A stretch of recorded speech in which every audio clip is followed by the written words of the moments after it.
Kəsirlərin Kəsirlərin vurulması. bir-birinə vurulması. Biz kəsirləri necə vururuq? Qarışıq kəsirləri necə vururuq? Qarışıq kəsirləri vurmaq üçün bir-birinə vurulur. ay sağ ol. Onları adi kəsirə çevirib bir-birinə vururuq. Ona görə də əvvəlcə 1/5-də 3-ü adi kəsirə çevirəcəyik. Necə çeviririk?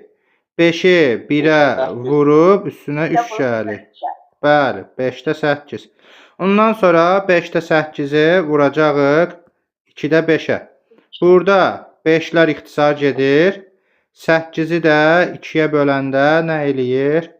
4 eləyir. Deməli, cavabımız nə olacaq? 4. Y variantı.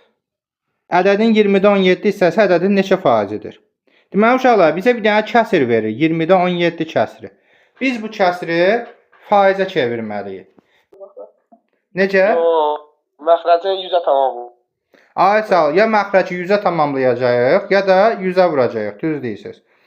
Deməli, belə də eləyə bilərik. Bax, ikizin dediyini də eləyəcəm. Bax, ya 20-də 17-ni 100-ə vurasıyıq. Burada nə var? Məxrəclə 100 ixtisar gedir, 5 qalır. 17-ni də 5-ə vuranda nə olur? 85. 85. Bu şəkildə. Ya da siz deyən kimi, başqa biriniz deyən kimi məxrəci 100-ə tamamlamalıyıq. Yəni, burada nə qarasıyıq məxrəci 100-ə tamamlamaq üçün?